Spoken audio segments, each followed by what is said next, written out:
बेवहाय त्रिपुरा बड' literature and culture festival जागासिनो दङ बांलादेशनि चटगांव सैकत हटेलाव। दायो जोङो बांलादेशआव दङ।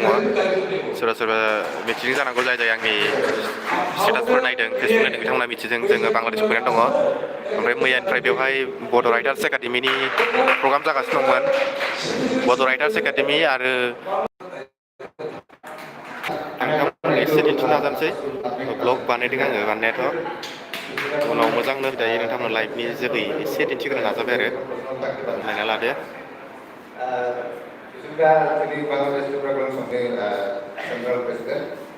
बिथांमोनहा जाहैबाय बांलादेशनि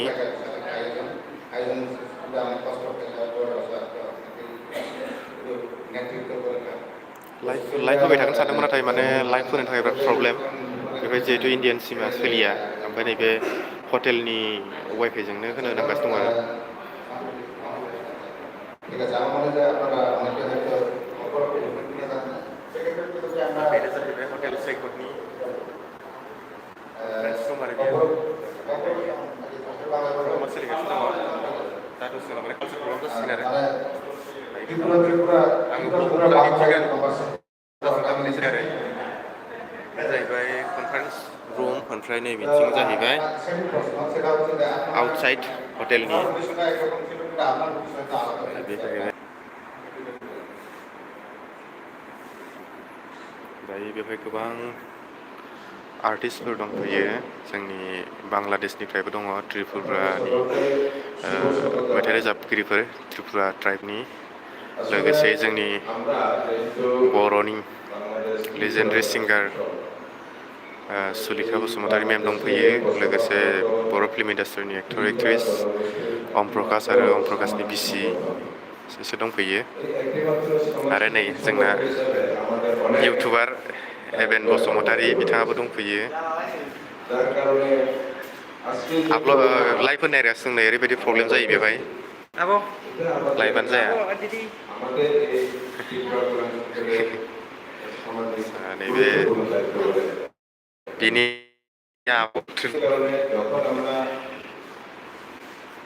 সুযোগ পেয়েছি যে বড় একটা একাডেমির সাথে যেহেতু একটা প্রোগ্রাম করার জন্য, যদি এতে অনেক কিছু ভাটা আছে,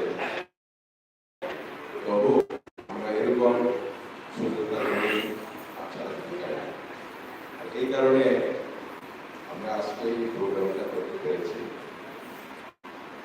তারপরেও আমি কয়েকটা কথা বলতে চাই। সেটা হলো ভবিষ্যতেও শুধু বড় রাইটার একাডেমি না, বড় ছাত্রসভা আছে, আরো অনেক কিছু আছে, যে আমরা যে একটা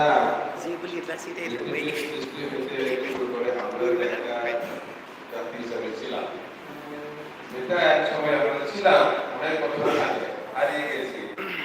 এখন আবার আমরা একসাথে দেখা পেয়েছি। এটা হলো আমাদের আনন্দের বিষয়। অনেকে আসলে আমরা त्रिपुरी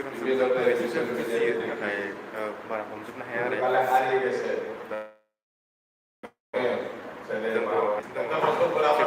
बांलाजों लोगोसे बर'नि बा गावसिनि त्रिपुरी भाषाजोंबो रायलायनायफ्रा ओरैहाय जागासिनो दायो।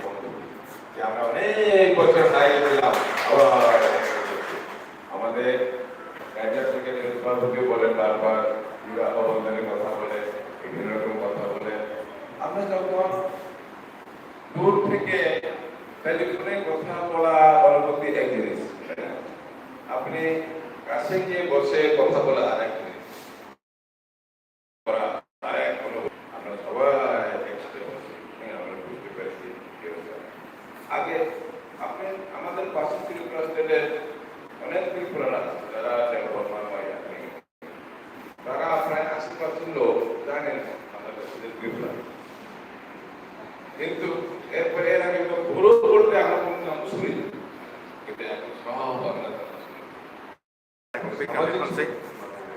आङो ब्लग ओमफ्राय बे बिनि जाजा प्रग्राम बेखौ आङो एक्सट्रायै होगोन।